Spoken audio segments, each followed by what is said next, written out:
چې کله ته ځوان یې تا ته وایي ځه یو اداره کې کار وکړه. ته اداره کې 9 نه 5 پورې کار کوې، هغه نه بعد راځي تلویزیون ګورې. نور دنیا نه خبر نه یې چې نور دنیا کې څه شی کېږي. د دې بنیاد باندې خلکو اوس په ناروی کې حتی کوشونه روان دي څنګه موږ وکولی شو حیوانات سره ودونه وکړو، څنګه چې موږ اسباب سره ودونه وکړو. چې کله سپین ږیری شي لیږي دي هوم اف اولډ ایج ته، معنا څه چې سپین ږیرو جدا کور ته دي لیږي، هلته به تا ته یو نرس خدمت کوي چې مړ شي لکه څنګه چې یو ځای کې تا بیزي اچولي وي او یو دان ترې راوباسي او ذبحه کوي او ژوند یې ختموي. په همدې معنی باندې بېمعنه ژوند دې تېرېږي. هېڅ کوم تعریف په حیث د انسان تا ته نه پیدا کېږي. منطق ما بار بار وویلې کېدای شي تاسو به سوال پیدا شوي چې اصل کې دا منطق په خپله دی څه شی. السلام علیکم ورحمت الله وبرکاتو. جزاک الله خیره. ته اوسه پورې چې په دې پروګرام کې ما سره پاتې شوي یاستئ او زه امید لرم چې دنه م چې زده کړي وي بیا هم ستاسو نیکو نظریاتو ته انتقاداتو ته زه محتاج یم. کولی شئ چې سوشل میډیا ته راشئ او خپل کمنټونه نظرات شریک کړئ تر څو پرې وکولی شو موږ آینده پروګرامونه له خیر سره بهتره کړو. ځکه دا دلته مهم بخش د دې پروګرام دا دی چې تاسو ته موږ لاره وښیو د ژوند د اسلام په رڼا کې او انشاءالله ټول ادیان چک کړو د ساینس او د منطق په رڼا کې. دا منطق ما بار بار وویلې کېدای شي تاسو به سوال پیدا شوي چې اصل کې دا منطق په خپله دی څه شی. منطق هغه شی دی چې کوم موږ قبول کړی دی.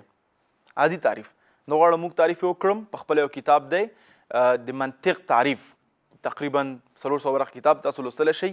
لیکن منطق یو څه چې موږ په ټول عوامو قبول کړی، په عامه قبول کړی دی او زموږ خپل عقل ته زموږ عقل تسلیم شوی ته چې دا همداسې دی. مثلا 2 څلور کېږي، چا ویلي څلور کېږي؟ موږ ټوله قبول کړی. که اوس وګورو 2 5 کېږي، موږ یو سر نه منو. ځکه نه منو چې موږ خپل عقل باندې دا قبول کړی چې 2 څلور کېږي. یو ریاضي منطق هم جوړ کړی دی. نو منطق لنډ معنا دا ده. بعضې وخت ته ویلی شي چې دا منطق غلط دی، کېدای شي ستا په نظر غلط وي.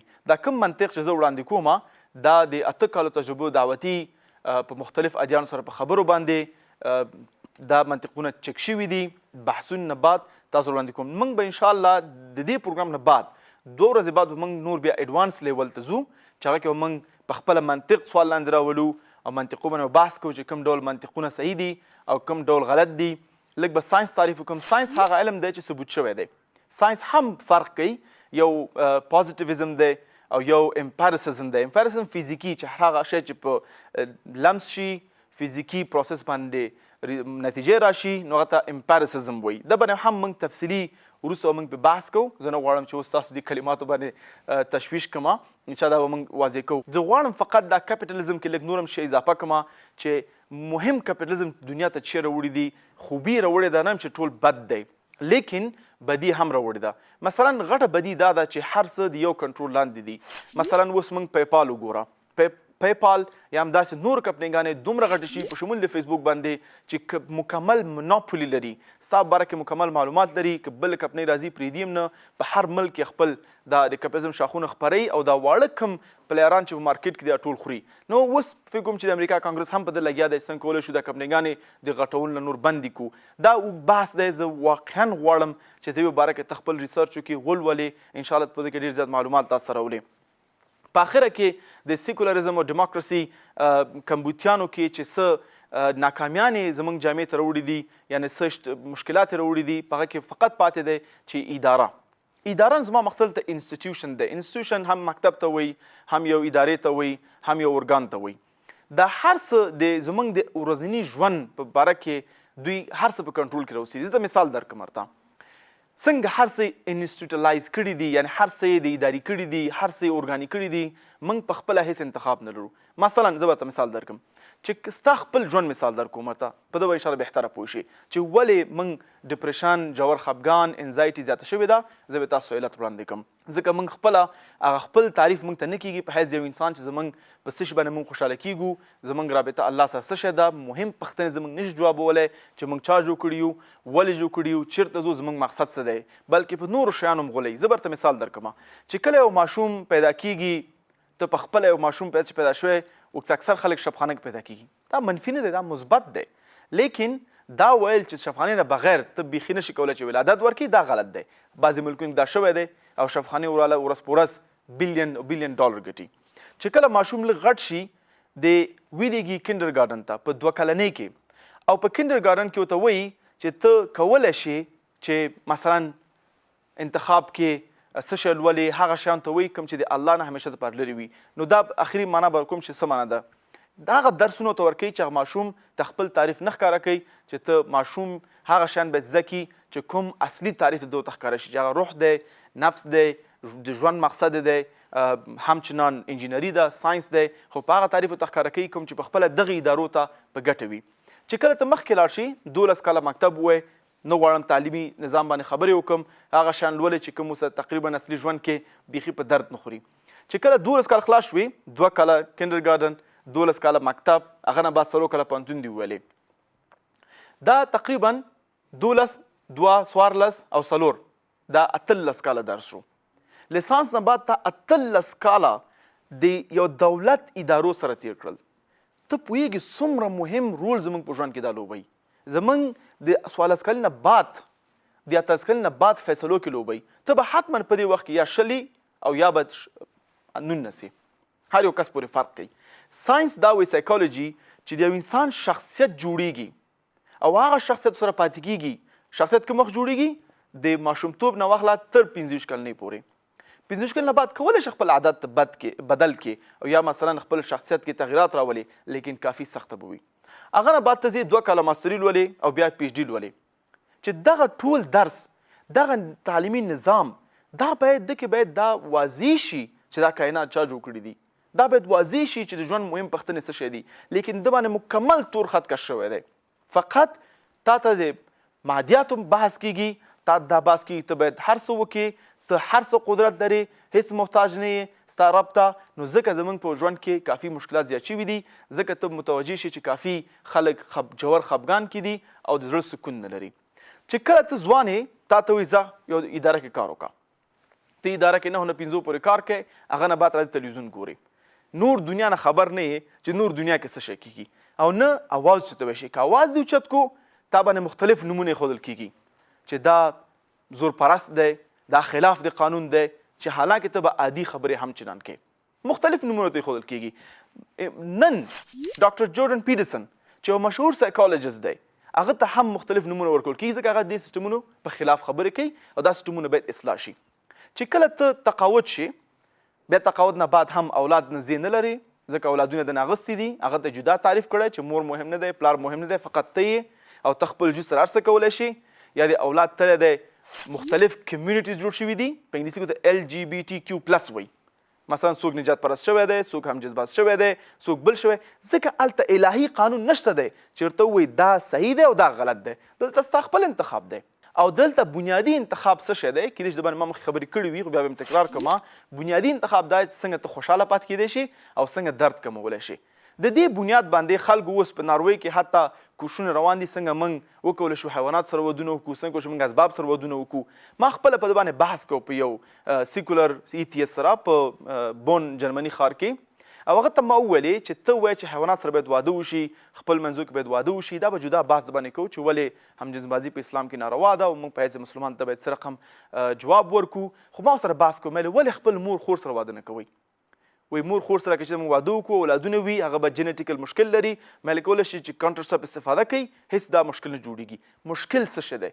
نو نن یو ورځ پورې دغه یو نر ښه سره د نرانو سره واده ناروا وه، لیکن نن خور سره واده کول ناروا ده. په دې پوه شي چې موږ حد کینو د فرقان چې دا کار غلط دی، کیدای شي 100 کاله بعد دته م اجازه ورکړی شي. هغه حتی راته وویلې که زه خپل مور سره سم لم زما مور راضي وي دکې مشکل نشته دی. نعوذ بالله. زه پوهېږم دا به تاسو بعضې فامیل سره یو ځای ګورئ، زه کوشش کوم چې مختلف الفاظ استفاده کړم. نو د کمپاین کوو چې موږ به اجازه ولرو چې حتی حیوانات سره هم واده وکړو. نو ما ورته وویل ته به څنګه پوهېږې چې د حیوان سره ته واده کوې د هغه حیوان احساس څه شی دی ستا په باره کې؟ مثلا راځئ یو بیزه ونیسو، بیزې سره تا واده وکړو او ته دا احساس کوې چې هغه خوشحاله یې زه خوشحاله یم، هېڅ مشکل نشته دی. صحیح شو؟ په دې تعریف باندې که اوس دا بیزه با وکړي، اوس دغه با څنګه ترجمه کوې؟ دا د خوشحالي با ده او که د خفګان با ده؟ دا مهمه پوښتنه ده.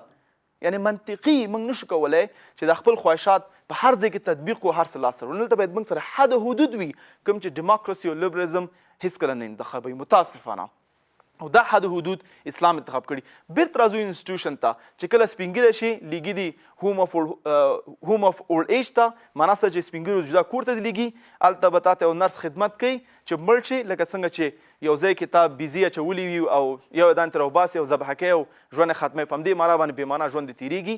هېڅ کوم تعریف په حیث د انسان تا ته نه پیدا کېږي. انسانیت په خپله یو حقیقت دی چې دا یو بل حقیقت باندې خرڅ شوی دی یا غورځول شوی دی.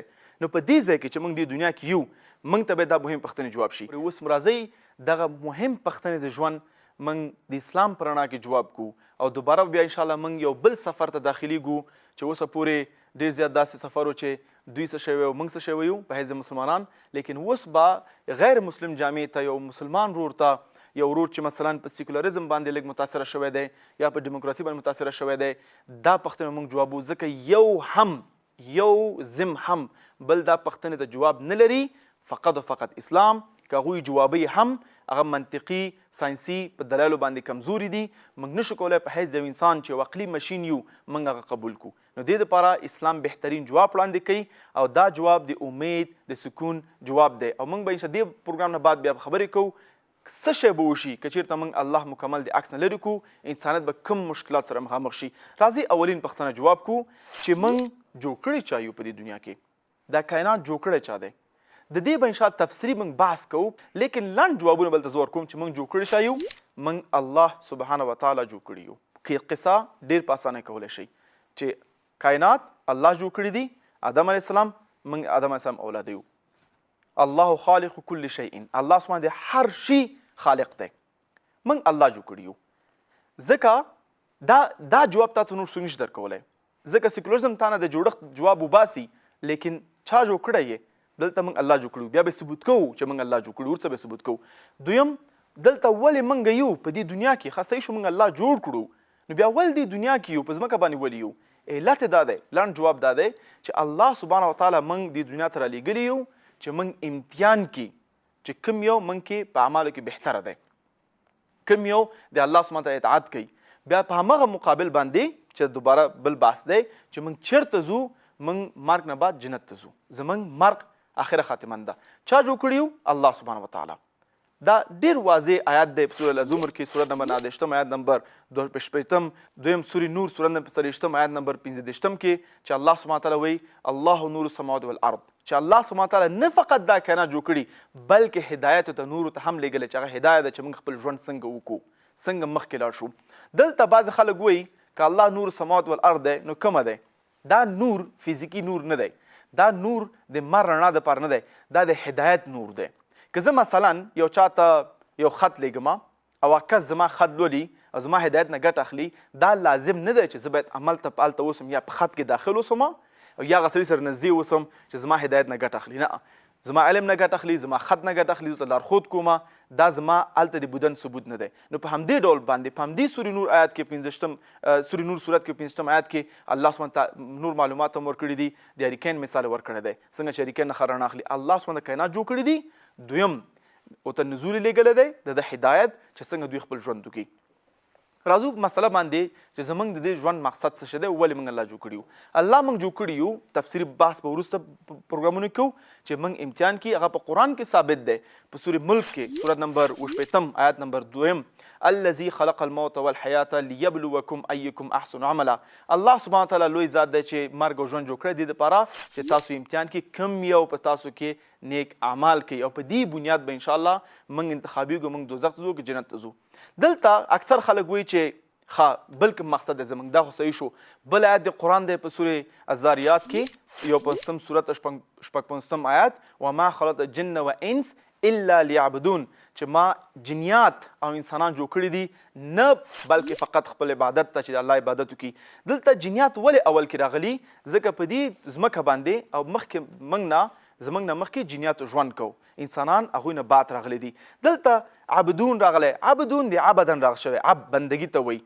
عب دلته بندگی نه ما سره عبادت یا عب بندگی ته وایي یا غلامی ته وایي یا ځان تسلیمول ته وایي چې موږ د یو چا تسلیمیت کوو، د یو پاچا ته ځان تسلیمو هغه ته خدمت کوو دا بندګي دی هغه کوو په یو په عادي ډول باندې لیکن کله په اسلامي هغه باندې موږ فقط د الله غلامي کوو د الله بندګي کوو دنه موږ دوباره بیا یو جدا پروګرام لرو چې د کله ته د الله بندګي کې څنګه ته د غلامي نه ازادېدی شي دلته مطلب د عبادت نه څه دی دا یو غلط معلومات دی چې خلک لري چې عبادت نه مطلب دلته مونځ دی روژه ده او یا زکات ورکول دي نه عبادت نه مطلب دا دی چې هغه شیان چې الله سبحانه وتعالی او د هغه پیغمبر رسول الله صلی الله علیه وسلم حرام ګڼلی دي که ته حرام ګڼې دا عبادت دی هغه شیان چې الله سبحانه وتعالی او د هغه پیغمبر حلال ګڼلی دي موږ ته هغه حلال ګڼې دا عبادت دی زه به څو مثال درکم که ته چې ته چاته خوږه خبره کوې ته د الله عبادت کوې ته خپل مور ته احترام کوې ته د الله عبادت کوې ته یو چاته سلام اچوې ته د الله عبادت کوې ته یو مظلوم ته کومک کوې د الله عبادت کوې که ته یو سړک نه تیږې لرې کوې ته الله عبادت کوې ته یو چاته حفصله کوې الله عبادت کوې ځکه دا ټول حلال دي دا ټول تا نه توقع شوې ده دلته صرف خلک وایي ولې موږ الله مانځ ته پیدا کړي یو نه دلته مونځ نه د عبادت مطلب نه دی ته د هر ژوند په هر بخش کې په خپل وظیفه کې کار کوې لیکن رشوت نه خورې دې دپاره چاته الله ویل چې رشوت مه خوره ته د الله عبادت کوې ته په خپل وظیفه کار کوې په عادل سره کار کوې په وخت راځي په وخت ځي بلکې عادي ژوند تېری ته د الله عبادت کوې که حتی ته په هر کار چې کوې په دې نیت کې زه الله راضي کړم او د اسلام په احکاماتو کې دننه کې ته د الله عبادت کوې او چې کله موږ نه اشتباه وشي الله غفور رحیم دی هغه غفور رحیم ذات دی زموږ اشتباه بخي نو دلته عبادت صرف د مونځ او روژه مثلا ده موږ اول الله سبحانه جوړ کړي یو دویم صرف اجو کو چې موږ د الله بندګي وکړو عبادت وکړو دریم زموږ نیک اعمال د دې عبادت طریقه باندې نیک اعمال لاسته راوړو تر څو پورې موږ جنت فردوس په اعلی ته لاړ شو موږ ان شاء الله دغه مهم پوښتنې د ژوند جواب کړي چې ولې دلته موږ یو چا جوړ کړي یو او زموږ دلته د ژوند مقصد څه دی اوس هغه آخري پوښتنه جوابو ان شاء الله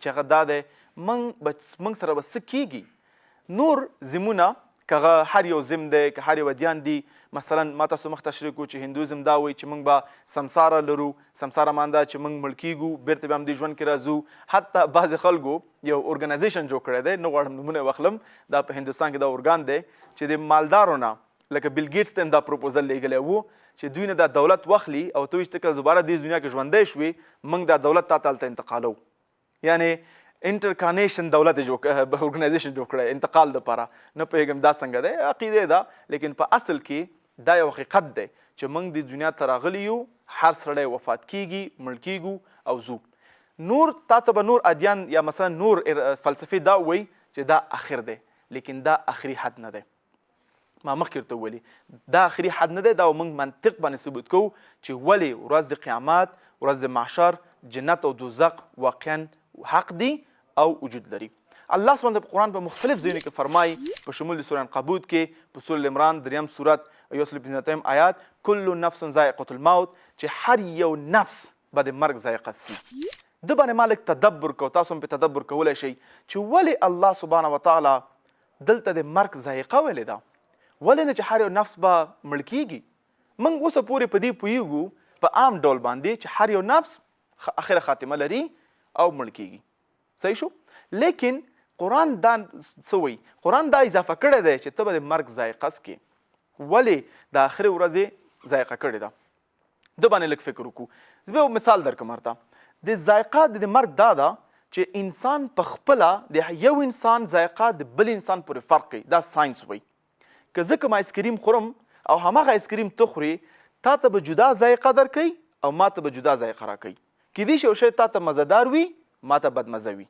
ما ته هغه مزدار نه وي یعنې د هر انسان ذایقه فرق کوي ځکه چې موږ بیولوژي دا کوم چې زموږ جوړښت دی په همدې ډول شوی دی کوم یو مواد زموږ په وجود کې کم دی کوم یو کلسیم کم دی کوم یو ویټامین کم دی یعنې د هر انسان فرق کوي همدغه مسله په مرګ کې ده که یو انسان مړ کیږي چې هغه نیک انسان دی د هغه مرګ ذایقه مکمل جدا ده نسبت د هغه انسان نه چې کوم بد انسان دی د هغه مرګ ذایقه به ډېر زیات ترخه وي زه به ته دوه مثال درکړم دوه خلک دي او دواړو د انار ونې کېنولي دي یو د خپل انار ونې ته دوامداره اوبه ورکوي غورې کوي بیخې ورته پاکوي او تکلیف زحمت وباسي ځکه دا لازم دی چې یو ونې دپاره باید دا وشي او دا دهقان دا کس هغه کارونه کوي کوم چې لازم دي کوم چې دنه خواهش شوی دی کوم دنه توقع شوې ده خپل هغه د قانون تعقیبوي نو چې کله دغه ونه غټیږي او انار غوټۍ نیسي او بیا هغه انار غوټۍ پخیږي او دی خوري دا څه شی کوي د دې انارو کې خوند ګوري انار به اوبه لري دلته بل دیقان دی بل کس دی هغه هم انار ونه کېنولې ده لیکن د انار ونو پرواګیر نه دی اوبه ورته نه ورکوي غورې نه کوي چې کله د ده ونه غټیږي او انار کوي بدون د شک انار به خوسایي انار به اوبه نه لري انار به تریخ وي مزه به نه لري ځکه د آخري مواد د آخري پروډکټ نتیجه د تکلیف ده چې تا څنګه تکلیف وسته دی هم چنان یو کس تعلیم یې کړی دی هغه غټیږي ښه آینده به لري یو کس تعلیم یې نه کړی بد آینده به لري کیدای شي وخت یې ضایع کړی دی په همدې شکل چې یو کس سفر کوي یو هدف ته ځان رسوي او هلته رسیږي او هلته یو ګیلاس اوبه څکي هغه ته د اوبه ډېر مزه او خوند ورکوي نسبت د یو کس نه چې هېڅ تکلیف یې نه ده ویستی او هماغلته د چینې غاړې ته پروت دی هغه اوبه څکي هغه اوبو ته خوند نه ورکوي همدا شی په ژوند کې خپل تطبیق کوي که تاسو د شروع نه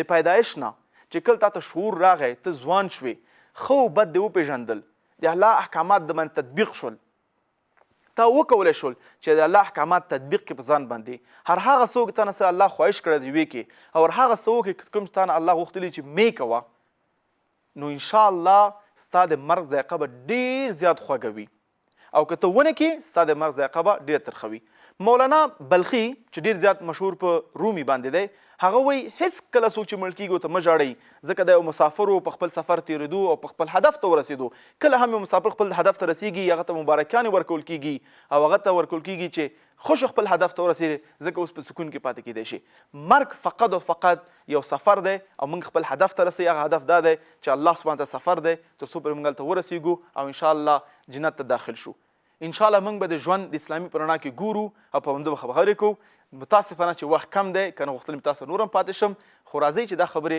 سبا شپې ته پرېږدو